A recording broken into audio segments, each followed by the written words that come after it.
Cerita ini dimulai di sebuah apartemen tua yang udah nyaris roboh di tengah kota. Tempatnya sempit, gelap, dan jelas-jelas nggak layak ditinggali keluarga manapun.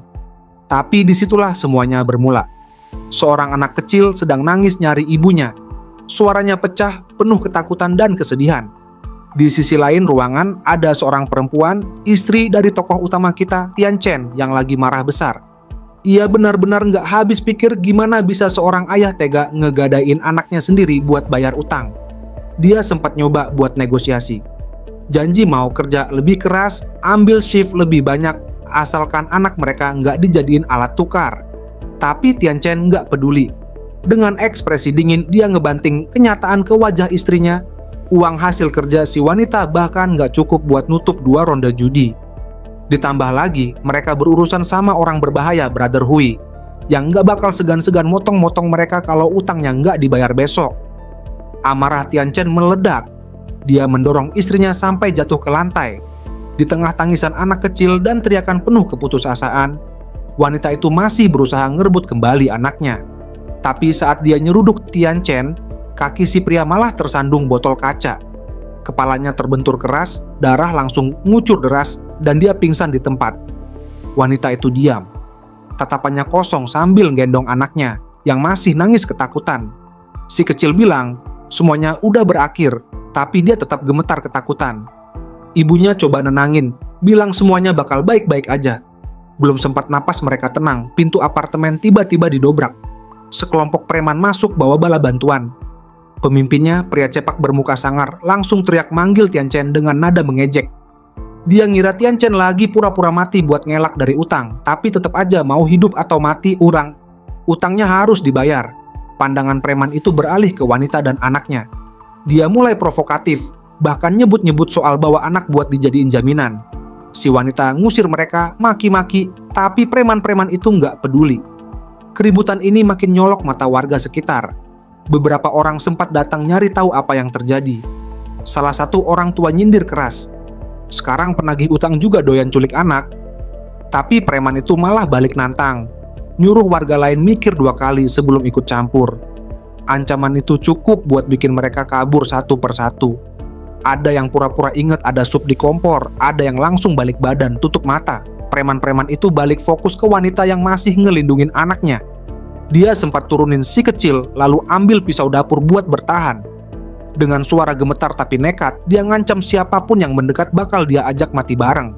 Tapi pemimpin preman malah ketawa, jelas dia udah biasa ngadepin yang lebih brutal dari ini. Dia langsung rebut pisaunya dan maju nyerang. Si wanita berusaha lawan, tapi kalah tenaga. Baju bagian atasnya sempat robek, bikin situasi makin nggak manusiawi. Preman itu mulai melecehkan, bahkan ngeledek Tian Chen yang dianggapnya pinter pilih istri. Tapi tiba-tiba ada kejadian nggak terduga. Huan, si kecil, dengan segenap tenaga nekat nyeruduk si preman dari bawah. Meski tubuhnya kecil, keberaniannya luar biasa. Sayangnya dia langsung ditangkap anak buah preman. Tangisan dan teriakan kembali memenuhi ruangan. Si ibu mohon-mohon minta anaknya dibebaskan. Dia rela ngelakuin apa aja asal Huan selamat. Tapi si preman cuman ketawa puas. Dia nggak mau negosiasi, malah bilang semuanya bakal jadi miliknya. Wanita itu cuma bisa menangis, neriakin makhluk-makhluk biadab itu sambil nyebut soal balasan dari langit. Tapi si preman malah ngeledek lagi, nantang langit buat turun langsung kalau berani. Dan saat kata-kata itu baru aja keluar dari mulutnya, tiba-tiba suara petir keras menyambar. Petir itu menghantam langsung ke arah tubuh Tian Chen yang masih tergeletak penuh darah di lantai. Suaranya begitu menggelegar sampai semua orang terdiam dan langsung noleh ke arah sumber suara, penasaran apa yang baru aja terjadi. Saat situasi lagi tegang, tiba-tiba Tian Chen bangkit dari lantai. Meski darah masih terus mengucur dari kepalanya, dia berdiri tegak dan langsung mencengkeram tangan si pria cepak yang tadi sempat bertingkah sok jagoan. Istrinya, yang masih syok dengan semua yang baru saja terjadi, hanya bisa menatap dengan mata membelalak. Gak percaya kalau suaminya yang barusan terkapar sekarang berdiri dengan aura yang beda banget. Pria cepak juga gak kalah kaget.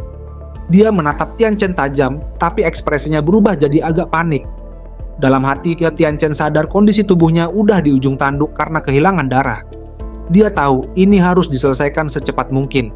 Tanpa banyak basa-basi, Tian Chen langsung kasih peringatan terakhir. Dia nyuruh si pria cepak bawa anak buahnya dan pergi dari sana. Tapi bukan cuma nyuruh, dia narik badan si pria itu mendekat, ngasih tekanan dengan cara yang bikin semua orang di ruangan jadi tegang. Tentu aja, si pria cepak nggak nerima digituin. Dia malah ketawa keras bareng anak buahnya, nganggap Tian Chen udah gila karena berani nantangin mereka dalam kondisi begitu. Dia langsung cabut pisaunya dan nyerang, tapi gerakannya kebaca banget. Dengan satu tangan, Tian Chen nangkep serangan itu. Matanya tiba-tiba bersinar kuning terang, lalu kekuatan misterius mengalir ke seluruh tubuhnya. Dia nyebut sesuatu soal Luotian Divine Assembly dan ngelepas seluruh potensi dirinya. Seketika tubuhnya berasa berubah, kayak dialiri energi besar yang menggelegar dari dalam. Dengan cengkeraman kuat, dia langsung ngeremukin tangan si pria cepak sampai terdengar suara retakan yang bikin merinding. Jeritan kesakitan pun keluar dari mulut pria itu. Sementara itu, istri Tian Chen dan semua anak buah debt collector cuma bisa berdiri terpaku, nggak nyangka sama apa yang mereka lihat. Si pria cepak gemetar hebat. Salah satu anak buahnya coba menggertak balik, neriakin Tian Chen dan nyuruh buat berhenti. Tapi Tian Chen nggak banyak omong. Sekali hajar, dia nyundul muka si pria cepak sampai tubuhnya terlempar ke belakang dan jatuh tepat ke arah anak buahnya. Anak-anak buahnya langsung panik. Mereka sempat mau nyerang bareng-bareng, tapi yang ngasih perintah malah kaget sendiri. Satu persatu, mereka kabur kayak tikus ketemu kucing. Nggak ada yang berani maju. Si pria cepak cuma bisa maki-maki dan ngerasa nggak ada lagi kehormatan di dunia ini. Dia sempat senyum ke salah satu bawahannya yang belum lari, berharap masih ada loyalitas. Dia tunjuk Tian Chen dan coba janjiin promosi kalau berhasil nyerang. Tapi harapannya langsung hancur waktu si anak buah malah ikutan kabur, bilang mau lapor ke Brother Hui biar dia yang balas dendam. Tinggal si pria cepak yang kebingungan sendirian. Baru mau kabur, Tian Chen muncul dari belakang, bikin dia kaget setengah mati. Dia langsung berubah nada, nyoba ngomong baik-baik, manggil Tian Chen dengan sopan, bahkan ngasih peringatan soal konsekuensi kalau sampai berurusan dengan Brother Hui. Tapi Tian Chen cuma ngasih tatapan dingin dan satu kata yang tegas. Si pria cepak langsung angkat tangan, muter badan, dan keluar dari apartemen dengan penuh rasa kesal, sempat ngancam gak akan tinggal diam.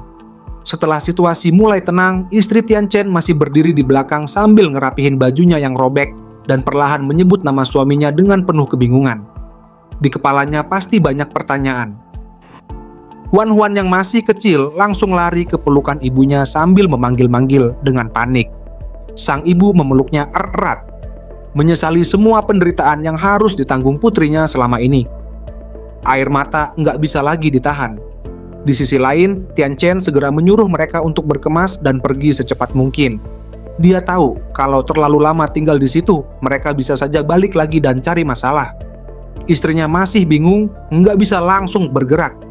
Dia hanya menatap Tian Chen dengan mata berkaca-kaca, seolah bertanya dalam diam, bagaimana dengan dirinya? Apakah Tian Chen juga akan ikut pergi? Tian Chen sempat membuka suara, tapi belum sempat menjelaskan. Luka di kepalanya tiba-tiba kambuh. Darah mengalir deras lagi dan tubuhnya mulai melemas. Dalam hati dia sadar kalau tubuhnya sudah melewati batas kemampuan fisik. Energi spiritualnya nggak cukup buat menahan luka yang terbuka kembali. Istrinya yang melihat itu langsung panik dan mencoba menopang tubuhnya. Dengan nada khawatir, dia meminta penjelasan. Tian Chen menatap wajah istrinya dan minta bantuan untuk penyembuhan. Sang istri menggeleng. Mereka nggak punya uang buat ke rumah sakit. Dia bahkan sempat bilang mau pinjam uang ke tetangga, walaupun sebenarnya itu juga sulit. Tapi Tian Chen menghentikannya, bilang nggak perlu. Dia kemudian memeluk istrinya erat dan menyuruh untuk mengikuti instruksinya. Dari kejauhan, Huan melihat momen itu dengan polos dan senyum manis. Bocah itu nggak ngerti apa-apa, mengira ayah dan ibunya sedang main pura-pura.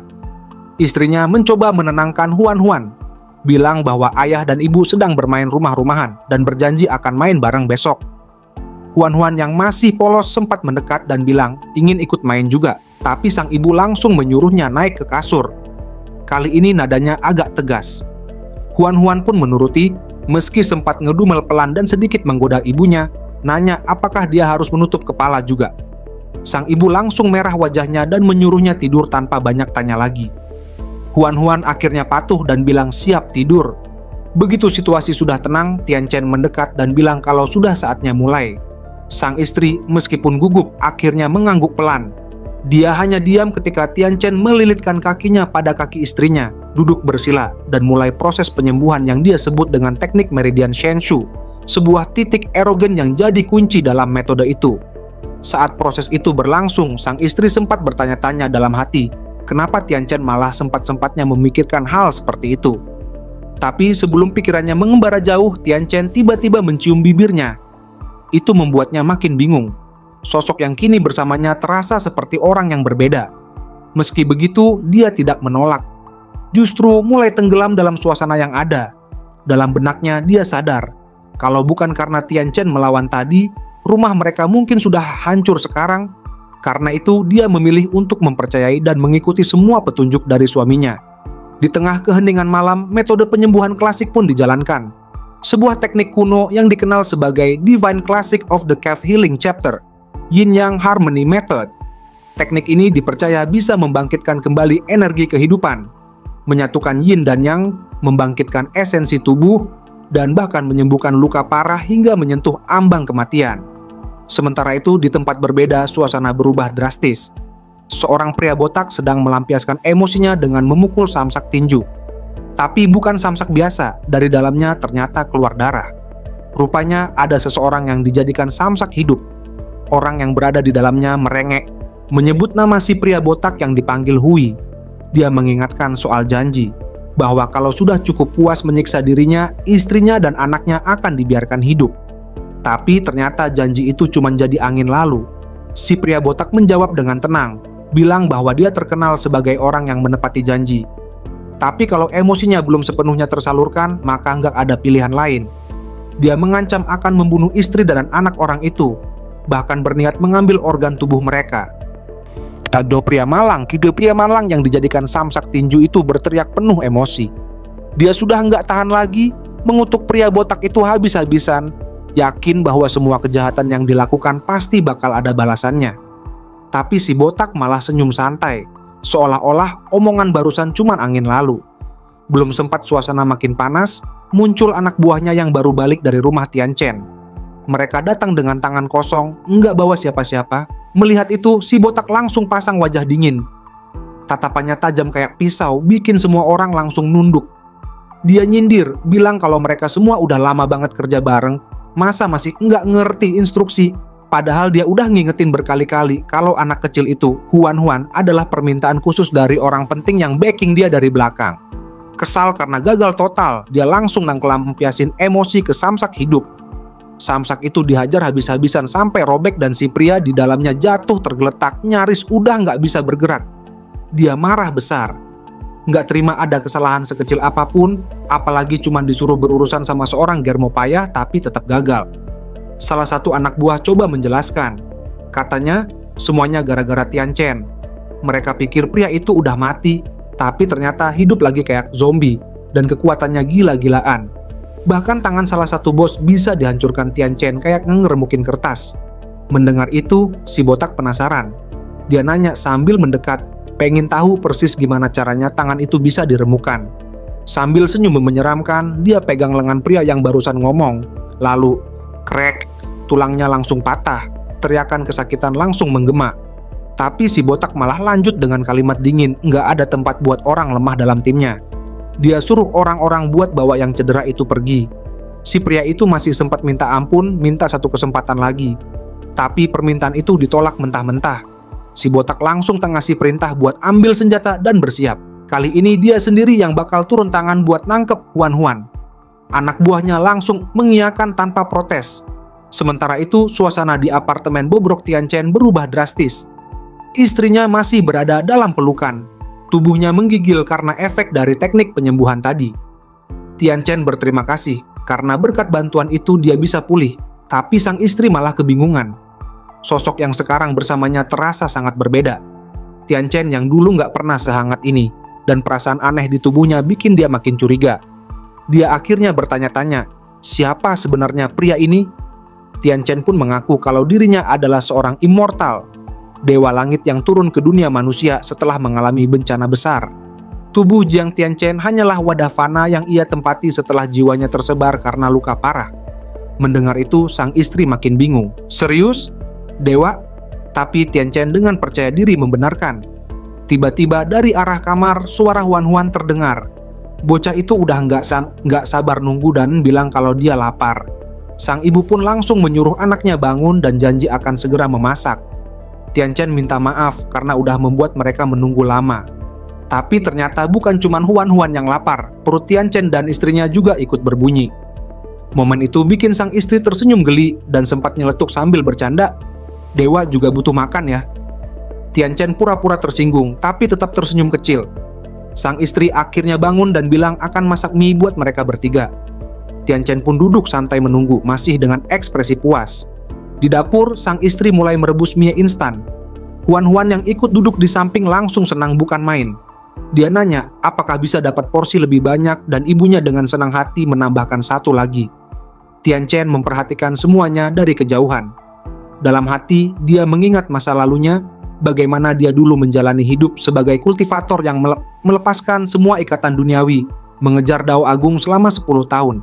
Seharusnya hatinya udah setenang dan sedingin danau yang nggak pernah beriak.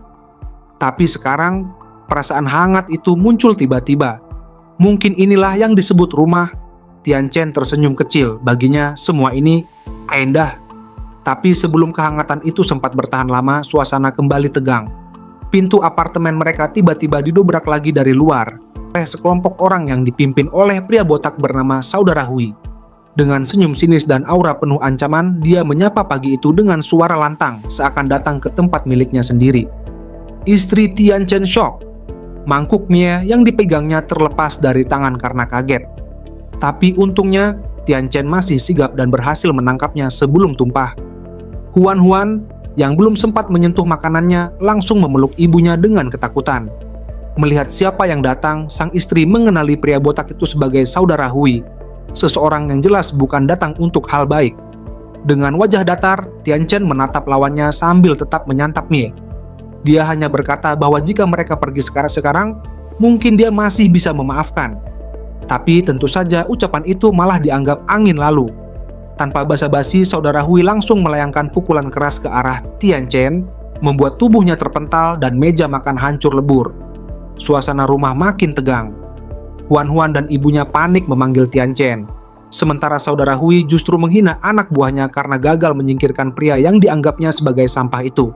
Tanpa ragu, dia pun memberi perintah kejam, menyuruh anak buahnya melakukan apapun pada istri Tianchen, lalu menguburnya setelah selesai. Salah satu dari mereka langsung bergerak dengan niat jahat, tapi tepat sebelum menyentuh istri Tianchen, tendangan keras dari Tianchen menghantam wajahnya. Tubuh pria itu langsung terbang keluar ruangan. Aksi itu membuat istrinya tersenyum lega. Tianchen bangkit kembali. Saudara Hui sempat kagum, lalu menyalakan rokoknya sambil menatap Tianchen dengan penuh ketertarikan. Tapi di dalam hati, Tianchen tahu lawannya ini bukan orang sembarangan. Serangan sebelumnya saja sudah membuat tulang lengannya terluka parah, dan aura tubuh lawannya terasa aneh, seolah kekuatannya bukan dari manusia biasa. Tanpa banyak bicara, Saudara Hui melempar rokoknya dan kembali menyerang. Tianchen berusaha menghindar, tapi Saudara Hui melanjutkan serangan dari berbagai arah. Serangan demi serangan terus berdatangan, membuat Tianchen terpaksa bertahan semampunya. Setiap pukulan terasa seperti ditujukan untuk menghancurkan seluruh tubuhnya. Saudara Hui bahkan tertawa puas melihat Tianchen masih bisa bertahan setelah menerima kekuatan hampir penuh darinya. Dalam hati, Tianchen sadar tubuh manusianya yang sekarang sudah mendekati batas. Tapi saat itulah, dia teringat sebuah teknik, sebuah jurus yang tidak membutuhkan energi vital maupun kekuatan tubuh ekstrem. Jurus ini bisa digunakan bahkan dalam kondisi lemah seperti sekarang. Dengan tekad bulat, Tianchen mengangkat dua jarinya dan mulai memusatkan kekuatan itu ke dahinya. Pertarungan yang sesungguhnya baru saja dimulai. Dengan dua jari menempel di dahi, Tianchen tenggelam masuk ke dalam alam bawah sadar. Dalam sekejap, waktu di pikirannya seolah berhenti. Teknik bela diri tingkat dewa milik Ye Tianchen mulai bangkit perlahan. Di ruang mental yang dia ciptakan, satu dekade latihan seolah berlalu hanya dalam satu napas. Matanya terbuka, bersinar terang keemasan. Di saat bersamaan, musuhnya, Saudara Huiyao, udah nggak sabar. Dia langsung nyerbu dengan gaya santai karena Tianchen tampak sok gaya. Tapi Tianchen tetap diam, menahan fokus, memproses 10 tahun latihan dalam pikirannya. Sementara Hui terus nyinyir, bahkan sempat ngatain Tianchen mirip karakter anime yang mau teleportasi. Tapi tepat saat itu juga aura Tianchen berubah drastis. Mata kuningnya menyala makin kuat. Dia berhasil menembus teknik Huajin Transmutation, tahap yang bikin tubuhnya kini melayang antara kekuatan dan kelenturan ekstrem. Gerakannya berubah jadi sulit diikuti, dan serangan Hui dengan mudah dimentahkan. Saudara Hui langsung bengong. Dia nggak ngerti kenapa musuh yang tadi tampak cupu sekarang bisa nyerang balik dengan teknik yang bersih dan brutal. Dalam waktu singkat, Tian Chen udah masuk ke fase penyatuan Huajin setara 20 tahun latihan. Dan kini giliran dia yang mulai membalikan keadaan. Wajah Hui mulai babak belur dihajar bolak-balik. Dengan amarah, Hui mencoba menendang Tian Chen, berniat ngelumpuhin dia. Tapi sekali lagi, Tian Chen menang mudah, menahan tendangan itu bahkan sebelum sempat terserang terangkat penuh. Tak butuh waktu lama, kekuatan Tian Chen naik lagi. 30 tahun latihan, kini setara Grandmaster. Serangannya makin dalam, tajam, dan tanpa ragu. Dengan teknik serbuan Trisula, dia mendorong pinggul Hui pakai kedua sikunya. Serangan itu keras banget, sampai Hui terpental dan memuntahkan darah. Bawahannya langsung panik, teriak-teriak manggil nama bos mereka. Tapi Hui yang udah tersudut malah makin ngamuk. Dia nyuruh semua anak buahnya buat nyerbu rame-rame, niatnya mau bikin Tian Chen jadi daging cincang. Pasukan kecil itu langsung menerjang dengan senjata di tangan, tapi Tian Chen udah naik lagi. 50 tahun latihan, dia menembus tahap True Martial State, sebuah tingkat pencerahan sempurna. Hanya dengan satu hentakan, dia menghempaskan semua musuhnya dalam sekejap, lalu melesat lagi ke depan, menghadapi Hui yang gemetar ketakutan. Hui mulai panik. Dia mencoba mengintimidasi, bilang kalau Tian Chen gak tahu siapa yang dia lawan. Tapi Tian Chen tetap diam. Perlahan, rambut di dahinya terangkat, menampakkan simbol misterius. Mata ketiganya terbuka paksa. Hui makin kalang kabut. Dia terus mengancam, menyebut latar belakangnya yang gak bisa disentuh sembarangan. Tapi Tian Chen gak peduli. Dengan dua jari, dia tekan dada Hui tepat di titik vitalnya. Dalam sekejap, energi berwarna merah gelap keluar dari tubuh Hui. Kekuatannya diserap perlahan, jiwanya melemah, tubuhnya limbung. Tian Chen menemukan sumbernya, sebuah token kecil dengan simbol tengkorak bergetar hebat. Dari dalam token itu muncul makhluk merah kecil yang langsung melompat menyerang. Tapi Tian Chen hanya menatapnya datar. Dengan satu tatapan mata, makhluk itu langsung ciut gemetar ketakutan. Dan di belakang punggung Tian Chen muncul energi besar berbentuk patung Buddha biru menyala. Kekuatan ilahi agung Luo. Aura suci itu bikin makhluk jahat itu lari kembali ke dalam tokennya. Tian Chen melihatnya dengan penuh rasa penasaran. Dalam hati dia tahu, ini adalah teknik dari Gunung Yin, Malevolent Spirit Possession. Cara paksa buat ningkatin kekuatan lewat dendam roh jahat. Dan baru sekarang dia sadar, kenapa fisiknya nggak bisa ngalahin Hui waktu mereka sama-sama aktifkan potensi. Karena Hui dibantu kekuatan bukan dari dunia fana. Sekarang, Hui cuma bisa terduduk, kehilangan segalanya. Dia melihat Tian Chen mendekat dan langsung berubah haluan. Dari preman galak jadi cowok manis. Dia bilang mereka cuma cari makan dan gak bakal ganggu istri Tian Chen lagi. Dia minta ampun. Tian Chen hanya menggeram rendah lalu nyuruh dia angkut anak buahnya dan pergi. Tanpa banyak omong, Hui nurut. Dengan tubuh masih lemas, dia tarik satu-satu bawahannya dan ninggalin tempat itu dalam diam. Setelah pertarungan brutal yang nyaris bikin napas berhenti, suasana di rumah Tian Chen akhirnya tenang. Huan langsung lari ke arah ayahnya dengan senyum lebar dan semangat penuh, lalu melompat ke pelukannya. Dia memuji ayahnya yang sekarang terlihat gagah luar biasa, dan gak lupa dia kasih hadiah berupa kecupan manis di pipi. Tian Chen, yang dulunya hidupnya cuma dipakai buat mengejar kultivasi, sekarang mulai bingung sendiri. Dalam hati dia bertanya-tanya, kenapa ciuman kecil dari anak manusia bisa terasa hangat banget, bahkan lebih hangat dari teknik spiritual apapun yang pernah dia latih selama ribuan tahun. Saat dia masih larut dalam kebingungan manis itu, istrinya tiba-tiba buka suara. Dengan ekspresi khawatir, dia ngajak Tian Chen buat kabur dari tempat itu. Dia sadar, walau tadi Hui berhasil dikalahkan, tapi pria itu pasti bakal balik bawa bantuan. Nggak mungkin diam aja setelah dipermalukan kayak tadi. Tapi Tian Chen justru bersikap tenang. Dia peluk istrinya dan bilang kalau semua itu udah masuk dalam perhitungannya.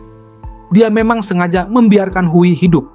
Istrinya jelas heran, tapi Tian Chen langsung ngasih penjelasan. Di dunia manusia sekarang energi spiritual udah hampir habis.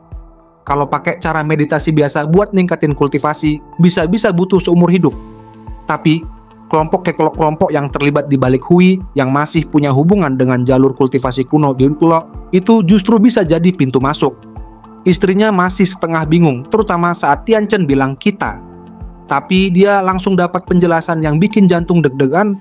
Tian Chen ngajak dia buat kultivasi bareng, cari keabadian bareng, dan jalanin jalan Dao bersama. Mendengar itu, Huan yang dari tadi nonton juga nggak mau ketinggalan. Dia penasaran dan tanya, beneran nggak sih para dewa bisa terbang di langit? Tian Chen dengan percaya diri bilang tentu aja bisa, dan Huan langsung heboh, mau ikut terbang bareng ayahnya. Tapi sang istri masih ragu, terutama soal gimana caranya mereka berdua dan Huan bisa mulai kultivasi. Tian Chen menjelaskan, Huan punya tubuh alami bawaan, yin murni, dia bisa mulai dengan minum pil yang nanti akan Tian Chen buat. Dan tenang aja, rasanya bisa disesuaikan biar manis. Huan langsung makin senang asal manis dia nggak pilih-pilih. Tapi untuk orang dewasa seperti mereka berdua, tubuhnya udah nggak murni lagi karena terlalu banyak kenikmatan duniawi. Jadi, metode paling efektif buat mereka adalah kultivasi ganda. Tian Chen langsung peluk erat istrinya dan bilang kalau mereka harus mulai sekarang juga. Musuh yang akan mereka hadapi ke depan bukan kaleng-kaleng, jadi nggak bisa buang waktu lagi. Istrinya langsung kaget. Dia sempat ragu dan merasa agak canggung, masa siang bolong udah mulai lagi. Tapi sebelum ada kesempatan untuk membantah, Huan udah kabur keluar rumah buat main. Tapi dia masih sempat kasih semangat ke orang tuanya biar kultivasinya bener-bener serius. Wajah istrinya makin merah apalagi pas Huan nanya, cukup nggak sih 1 sore buat selesain semuanya? Malu-malu tapi penasaran, istrinya sempat tanya lagi, apa harus pakai posisi kemarin juga? Tian Chen dengan ekspresi kalem menjawab dengan penuh keyakinan, bahkan dengan gaya yang sedikit menggoda. Dan di tengah keheningan yang mulai terasa panas, Tian Chen langsung menggendong istrinya, menyesuaikan posisi tubuh dan mulai memandu napasnya. Istrinya masih panik, bilang pinggangnya nggak kuat, tapi Tian Chen meyakinkan nanti juga bakal enak. Dalam hatinya, Tian Chen menjelaskan tekniknya. Dengan mengolah 5 organ dalam, membersihkan sumsum, memperkuat urat, dan mengaktifkan energi sejati dari dalam, tubuh fana mereka bisa disempurnakan. Suasana yang tercipta bikin istrinya merasa seolah sedang berendam di onsen. Tubuhnya ringan dan energi lembut mengalir ke seluruh tubuhnya. Di sebuah kamar karaoke yang penuh lampu kelap-kelip dan lagu absurd yang gak jelas nadanya, suasana awalnya santai. Seorang cowok lagi asik nyanyi bareng cewek panggilan sambil joget-joget ngikutin irama.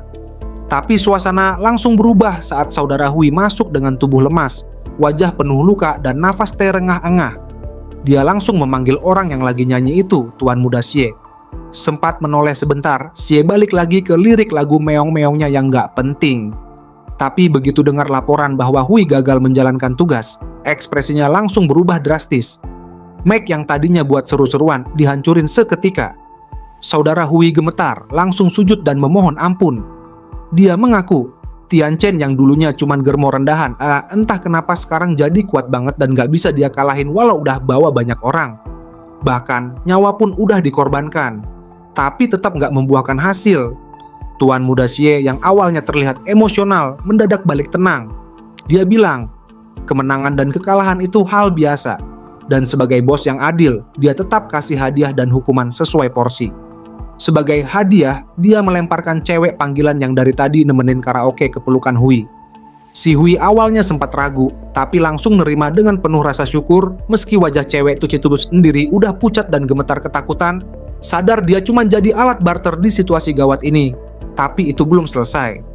Tiba-tiba, tangan Tuan Muda Xie mencengkeram kepala botak Hui dengan kuat.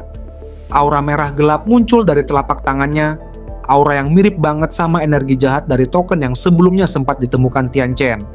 Meskipun sempat berpikir aman karena sudah diberi hadiah, ternyata semua itu cuma jebakan. Buat Tuan Muda Xie, kehilangan satu anak kecil itu bukan masalah besar. Tapi kehilangan artefak sihir yang udah dia percayakan, itu kesalahan fatal. Tanpa ragu, aura jahat itu disedot langsung dari tubuh Hui, membuatnya terkapar tak sadarkan diri di lantai. Cewek panggilan yang melihat semuanya langsung menjerit histeris, tapi Xie tetap santai. Dia bahkan sempat komentar kalau kayaknya dia harus turun tangan sendiri. Saat cewek itu dengan sopan pamit karena udah takut setengah mati, Xie malah nyengir santai, ngatain dia nggak profesional. Dan dalam satu gerakan dingin, AGE menggunakan teknik terlarangnya, pengolahan mayat 7 kejahatan. Tubuh Hui yang udah nggak bergerak perlahan berubah. Kulitnya memucat, mata jadi putih, dan taring-taring tajam tumbuh dari rahangnya. Aura gelap menyelimuti tubuhnya, dan saat itu juga Hui bangkit sebagai mayat hidup. Matanya langsung mengarah ke cewek malang yang masih berdiri di ujung ruangan. Cewek itu ketakutan, udah nggak bisa lari atau bergerak. Tapi Hui yang sudah berubah jadi makhluk buas langsung menerkam. Dengan brutal, dia mencabik-cabik tubuh cewek itu. Raungan lapar keluar dari mulutnya sambil teriak minta makan. Setelah semuanya hening, mayat Hui terlihat puas melahap korbannya. Tuan muda Xie berdiri tenang di belakangnya sambil nyengir datar. Dia bilang, sekarang Hui udah kenyang, dan waktunya untuk ikut serta dalam perburuan mereka berikutnya. Targetnya, Tian Chen dan keluarganya. Di dalam kamar yang hangat, Tian Chen dan istrinya masih melanjutkan kultivasi ganda yang baru mereka mulai. Prosesnya nggak biasa, ini bukan sekadar meditasi atau teknik pernapasan, tapi sesuatu yang benar-benar mengubah tubuh mereka dari dalam. Daging dan darah mulai dimurnikan, jantung yang tadinya gelap kembali bersih, dan energi spiritual mengalir menembus ginjal, menghancurkan kerak energi negatif lalu meremajakan organ-organ vital mereka. Simbol-simbol ungu yang berputar perlahan-perlahan di sekitar tubuh mereka adalah tanda bahwa Ki murni berhasil diserap. Retakan-retakan kecil di tubuh mereka bukan kerusakan, tapi justru simbol bahwa mereka sedang menembus batas tubuh fana, bergerak menuju bentuk sejati seorang kultivator. Tian Chen tetap duduk tenang bermeditasi, sementara istrinya rebahan lemas, baru aja bangun dari proses yang melelahkan. Tapi begitu sadar, dia langsung merasa tubuhnya enteng banget. Bahkan nyeri punggung yang dia alami sejak lahiran Huan-Huan pun lenyap total. Tian Chen tersenyum, lalu menjelaskan kalau tubuh mereka sekarang udah balik ke kondisi Xiantian, tubuh murni bawaan yang penuh vitalitas. Dan karena itu dia ngajak buat lanjut lagi ke tahap berikutnya. Istrinya sempat salah paham, mikirnya udah kelar. Tapi Tian Chen menjelaskan ini baru permulaan. Musuh-musuh yang bakal mereka hadapi nanti nggak bisa disamakan sama manusia biasa. Jadi mereka harus segera membuka sirkuit surgawi kecil dan masuk tahap Ki refining. Istrinya sempat kaget. Bukannya tahap itu biasanya butuh bertahun-tahun. Tapi Tian Chen punya caranya sendiri. Dia nunjuk token sihir yang sempat dia rebut dari saudara Hui, dan bilang kalau dengan pengetahuan 10.000 tahun di alam atas ditambah metode kultivasi ganda, mereka bisa tembus ke tahap itu cuma dalam 1 malam. Dia juga menjelaskan asal-usul token itu. Ternyata benda itu dulunya alat milik kultivator iblis, metode kasar yang biasa dipakai buat mempercepat kultivasi. Sekte sesat seperti Yinshan bahkan menggunakan tubuh anak-anak Sha buat memaksa hasil. Meski kasar, token itu masih punya sisa kekuatan, dan cukup untuk bantu mereka menembus tahap awal. Tian Chen lalu menegaskan, ini bukan waktu buat santai. Mereka harus jadi lebih kuat demi satu alasan paling penting, melindungi Huan-Huan. Istrinya langsung serius. Dia mengangguk dan bilang, siap. Tian Chen lalu menyuruhnya menggigit token yang sama, sambil dia sendiri menuntun prosesnya. Aura merah gelap mengalir dari token, memasuki tubuh mereka. Tian Chen menjelaskan tekniknya, mengolah esensi tubuh, menyatukannya dengan energi api dan air di dalam tubuh, lalu menembus 3 gerbang penting, Weilu, Jiaji, dan Yuzhen. Tapi efeknya langsung terasa. Istrinya mengeluh karena bagian bawah tubuhnya terasa aneh, penuh dan mengganjal. Sampai akhirnya suara angin keluar dari belakang tubuhnya. Malu, udah pasti, tapi Tian Chen tetap tenang dan meyakinkan. Itu tandanya prosesnya berhasil. Ketiga gerbang spiritual mulai terbuka, dan energi dual cultivation mempercepatnya dengan sangat efektif. Dan benar saja, tubuh istrinya memancarkan cahaya emas. Jalur energi dalam tubuhnya membentuk pola menyala, menandakan bahwa potensi tubuhnya kini terbuka lebar. Kotoran spiritual terbuang bersama keringat, tubuhnya bersih dan ringan. Dia pun merasa hangat dari kepala sampai kaki.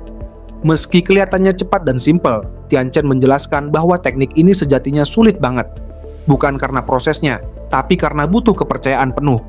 Banyak kultivator justru berakhir saling bunuh dalam proses ini, karena saling curiga dan egois. Tapi Tian Chen percaya penuh. Dia ingat semua memori tentang istrinya, bahkan dari kehidupan sebelumnya. Meski inkarnasinya dulu menyakitinya, tapi bagi Tian Chen sekarang, dia tetaplah orang paling berharga.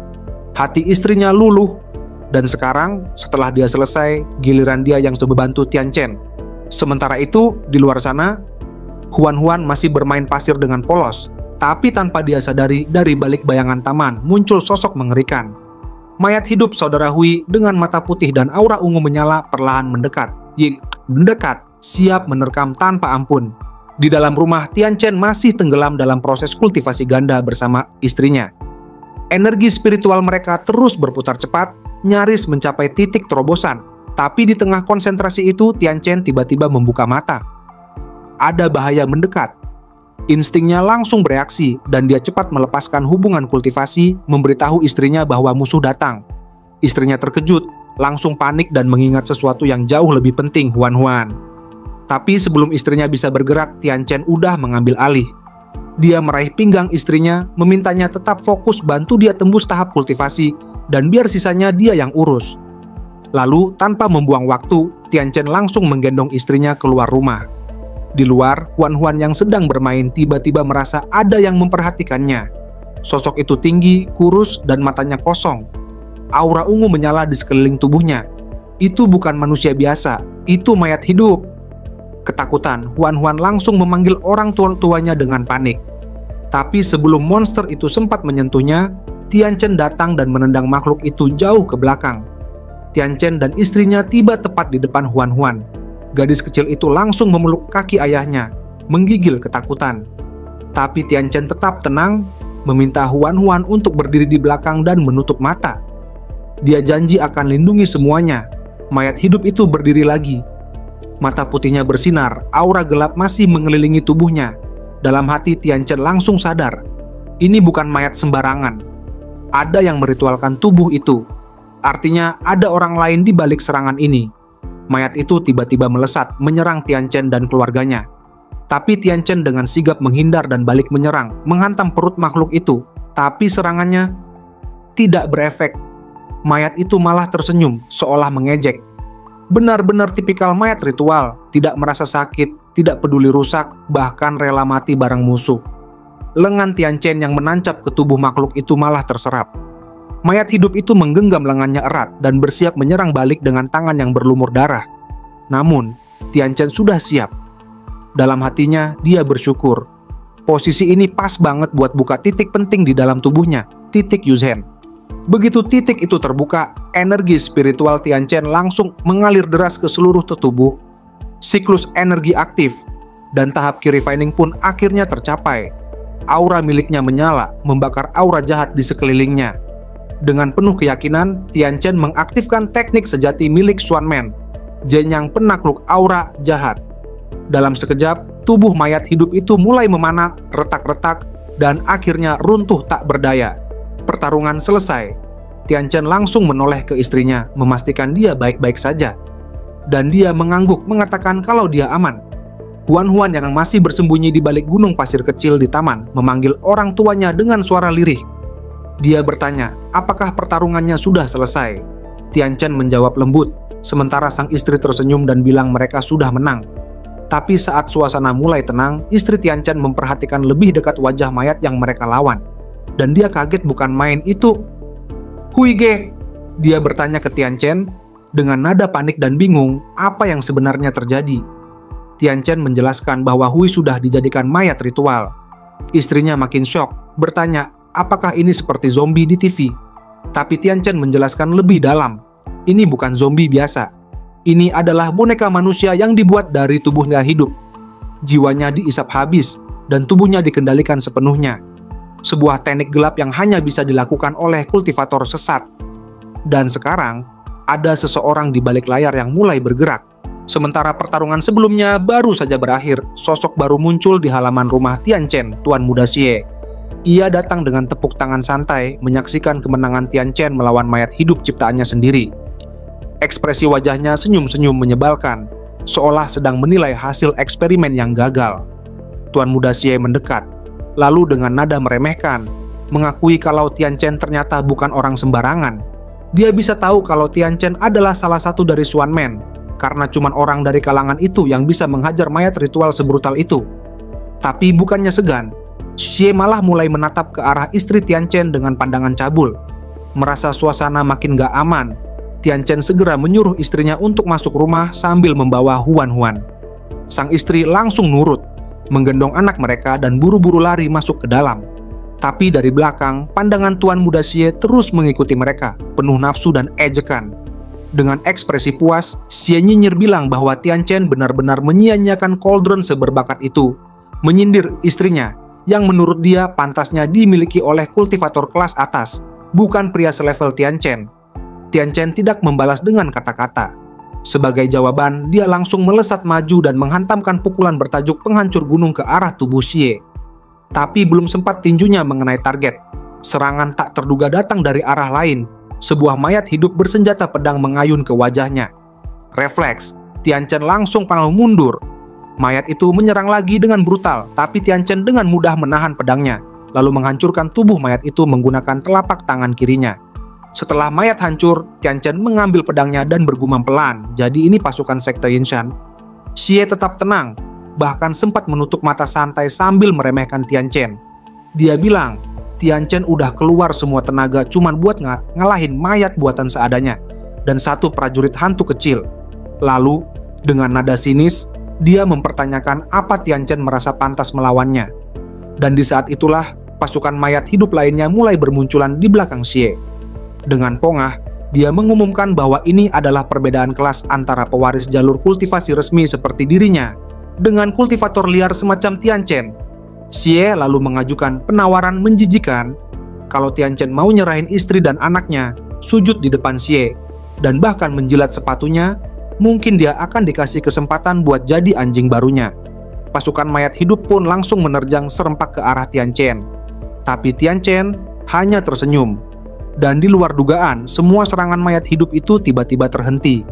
Di belakang Xie muncul sosok yang tak disangka. Mayat hidup saudara Hui yang sebelumnya dikalahkan Tian Chen, kini berdiri tegak dan mencekik leher Tuan Muda Xie dari belakang, mengangkat tubuhnya tinggi-tinggi. Xie langsung panik. Wajahnya membiru, darah menetes dari hidungnya dan napasnya tersendat. Dia nggak habis pikir, gimana bisa Tian Chen yang mengandalkan energi positif malah bisa mengendalikan mayat hidup? Dan kenapa mayat ritual ini justru jadi makin kuat? Tian Chen perlahan maju melewati kerumunan pasukan mayat hidup yang kini membeku, lalu dengan santai menjelaskan. Rahasia kekuatannya ada pada teknik yang menggabungkan tubuh mayat dengan energi anak yin. Perpaduan ekstrem yang bikin kekuatan dan gerakannya jadi brutal banget.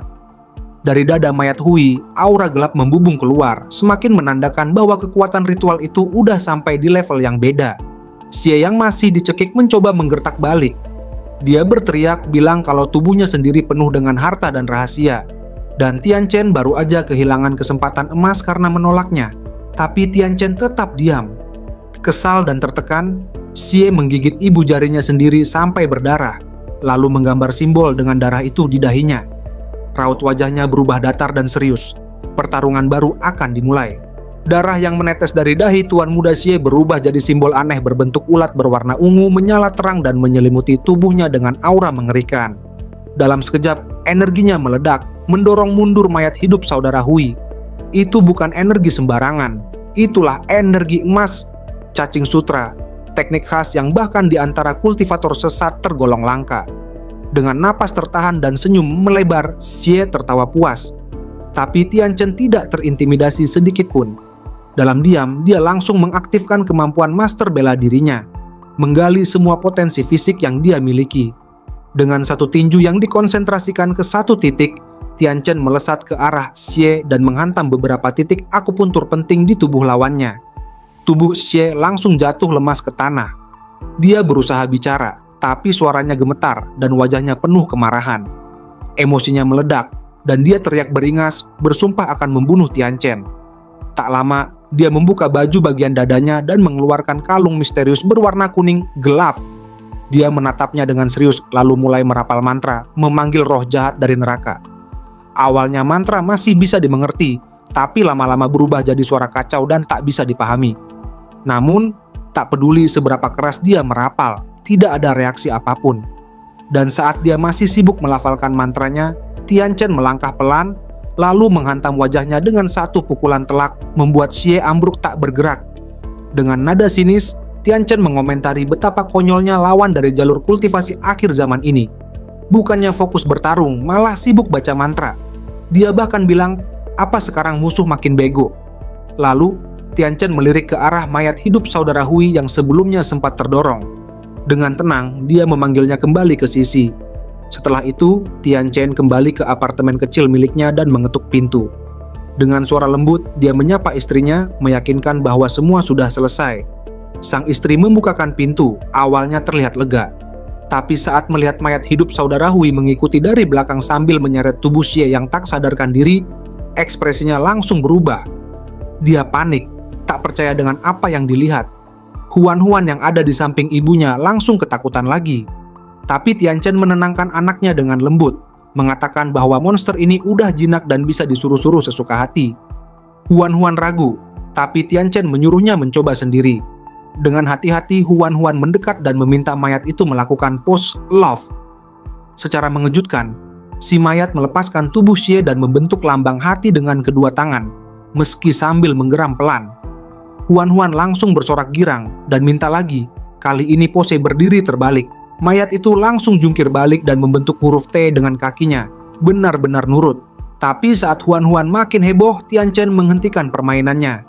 Dia menyuruh putrinya masuk, sementara dia membawa tubuh Xie masuk ke rumah. Sang istri bingung bertanya kenapa orang semacam itu harus dibawa masuk.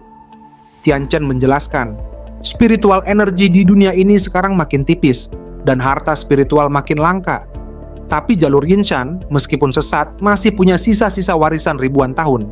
Dia memandangi tubuh Tuan Muda Xie dan menjelaskan bahwa Xie adalah pewaris murni dari sekte tersebut.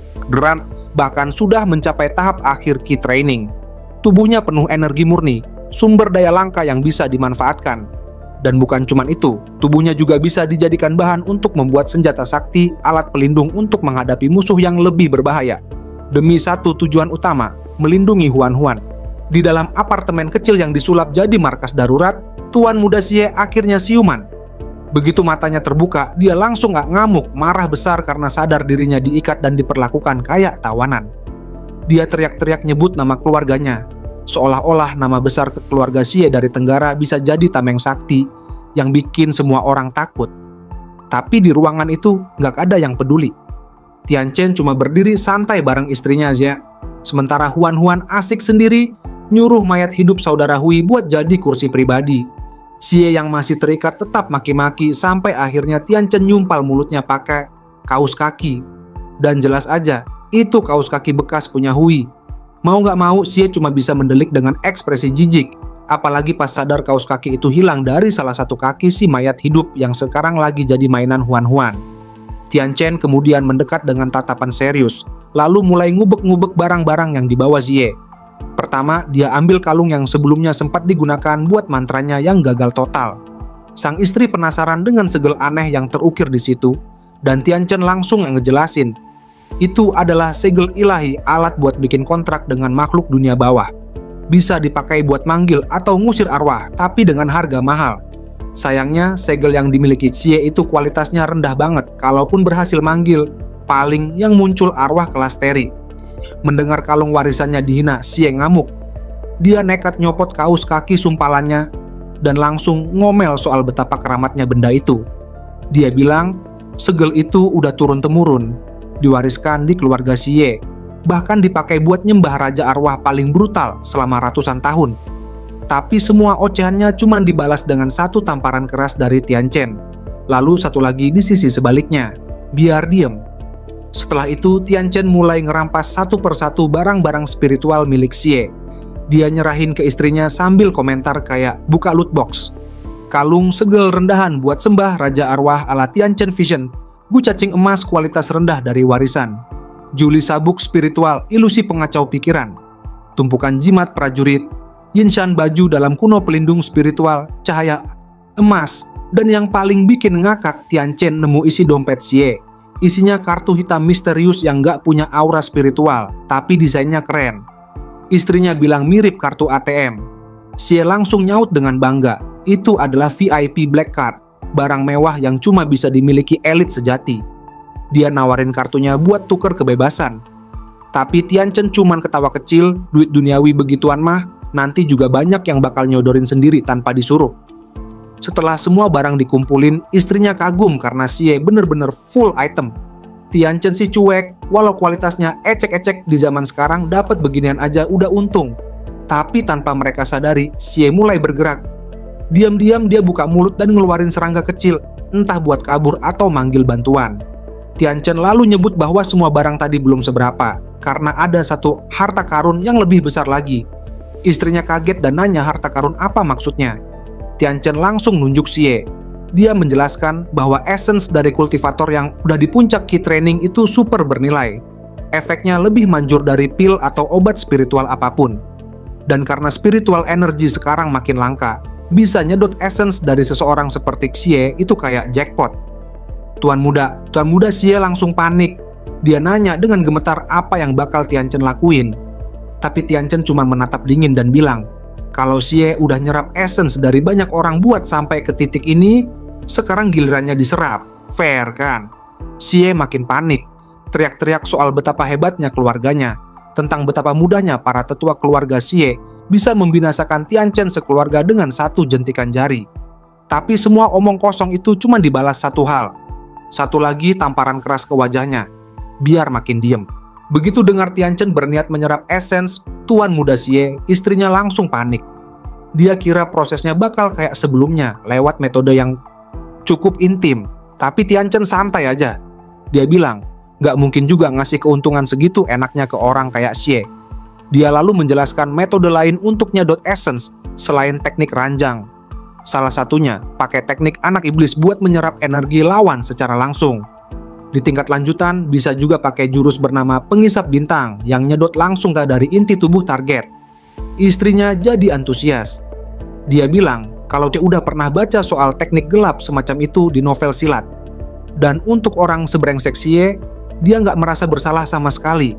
Tapi sayangnya Tianchen bilang level mereka belum cukup tinggi buat pakai teknik ekstrim. Jadi solusinya tetap dual cultivation. Tanpa banyak basa-basi, Tianchen ngajak istrinya langsung lanjut. Istrinya sempat malu dan nanya apakah mereka perlu pose-pose aneh lagi kayak sebelumnya. Tapi kali ini Tianchen yakinkan teknik ini lebih simpel. Dia menjelaskan kalau prinsip jurusnya adalah ketika dua kultivator saling bertukar energi dasar, napas mereka akan menciptakan pusaran energi. Dari pusaran itulah tubuh bisa menciptakan daya isap menyerap essence dari target lewat titik-titik akupuntur secara paksa. Sang istri langsung paham dan bilang mirip teknik bekam. Tianchen setuju, setidaknya itu penjelasan paling dekat dari dunia fana. Tanpa nunggu lama, Tianchen mencium istrinya, menghubungkan jalur energi mereka. Energi spiritual mulai mengalir, dan Tianchen pun menyentuh tubuh tuan muda Xie yang masih tak berdaya. Essence dari tubuh Xie diserap, lalu dialirkan ke tubuh istrinya lewat hubungan kultivasi mereka. Sang istri sempat mengerang kesakitan. Tubuhnya ngerasa tertekan karena volume essence yang terlalu besar. Tapi Tianchen terus memandu, menyuruhnya mengarahkan essence ke laut energi dalam tubuh agar bisa terserap sempurna. Sementara itu di tempat berbeda, di markas besar keluarga Xie, seorang pelayan berlari panik masuk ke ruang utama. Dia berteriak minta perhatian karena ada kabar darurat soal tuan muda. Kepala keluarga Xie kesal karena pelayan itu masuk sembarangan pas lagi ada tamu penting. Tapi tamu itu, seorang biksu berjubah biru, menyuruh si pelayan lanjut ngomong. Katanya, kalau yang ngomong itu si Zhang berarti pasti penting. Setelah didesak, si pelayan akhirnya ngaku. Anak serangga dari jimat pelacak milik tuan muda balik sendirian ke markas. Ketika dia cari tahu lokasinya, ternyata Xie ketemu seorang preman yang mau jual anak perempuan. Tapi bukannya minta bantuan, dia malah ninggalin semua pengawalnya buat nyelamatin anak itu sendiri. Masalahnya, preman itu ternyata adalah kultivator gelap di level key training. Xie terjebak dan sekarang nggak jelas lagi hidup atau mati. Kepala keluarga Xie langsung murka. Kursi di depannya dihancurin dan dia nyuruh anak serangga dijadikan penunjuk jalan buat langsung ke lokasi. Tapi di tengah suasana panas itu, si biksu tetap kalem. Dia bilang kalau dia udah kenal Xie sejak kecil, anak itu sopan, pinter, dan baik hati. Apalagi keluarga Xie baru aja bantu dia besar-besaran. Jadi, sebagai bentuk balas budi, dia bilang akan turun tangan sendiri. Kepala keluarga langsung girang. Dengan penuh semangat, dia titipkan anaknya ke sang biksu dan minta bantuan penuh. Si biksu cuma tersenyum tenang, lalu menoleh ke pelayan dan bilang, Gak usah buang waktu, langsung antar dia ke lokasi sekarang juga. Setelah disedot habis-habisan, tubuh Tuan Muda Xie sekarang tinggal kulit pembungkus tulang. Dia gemetar, mukanya pucat, dan cuma bisa menggertakkan gigi sambil nyumpah. Dalam hati, dia nggak terima fondasi kultivasi yang dibangun selama bertahun-tahun hancur cuma dalam satu malam. Sementara itu, istri Tian Chen malah terlihat santai. Dia meluruskan badan, merasa seluruh tubuhnya enteng, bahkan bisa dengar suara Huan-Huan main-main di taman kecil depan rumah. Tian Chen menjelaskan, peningkatan level bukan cuma soal kekuatan, tapi juga bikin kepekaan jiwa makin tajam. Gak heran mereka bisa merasakan hal-hal halus kayak gitu, guys. Tuan Muda Xie yang setengah sekarat langsung melongo. Dia baru sadar, Tian Chen dan istrinya udah sampai di puncak latihan Qi. Kecepatannya nggak masuk akal, tapi Tian Chen belum selesai. Sekarang, dia bilang tinggal nunggu ikan yang datang karena umpan yang dilempar barusan.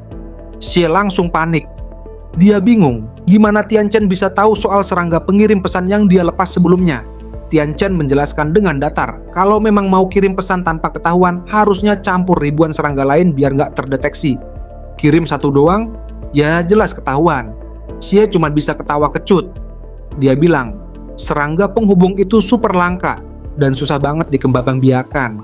Cuma keluarga utama kayak keluarga Xie yang bisa punya satu pasang.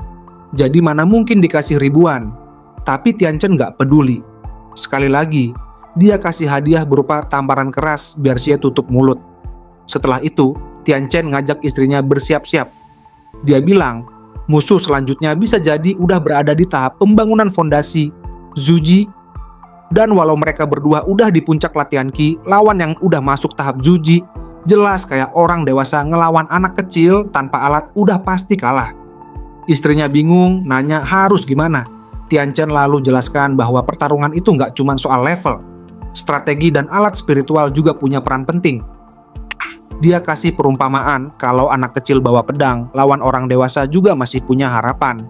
Tapi kalau si bocah bawa senapan, peluangnya bisa 50-50. Dan kalau senjatanya lebih canggih dari si dewasa, bahkan bisa menang. Setelah itu, Tian Chen mulai memodifikasi barang-barang spiritual yang sebelumnya dia ambil dari tubuh Xie. Waktunya upgrade perlengkapan. Sementara itu, di luar sana, pelayan keluarga Xie akhirnya sampai di sekitar apartemen kecil Tian Chen. Dia menunjukkan lokasi ke seorang biksu muda berjubah biru yang menemaninya. Biksu itu langsung bersiap menyatukan tangan dan menggunakan ilmu Dewa Buddha, mata langit. Saat matanya yang selama ini tertutup dibuka, tampak cahaya spiritual bersinar terang. Dengan kemampuan penglihatan tembus pandang, dia bisa melihat menembus jarak dan bangunan. Dari kejauhan, dia melihat Tian Chen dan istrinya sedang makan mie, santai seolah nggak ada yang terjadi.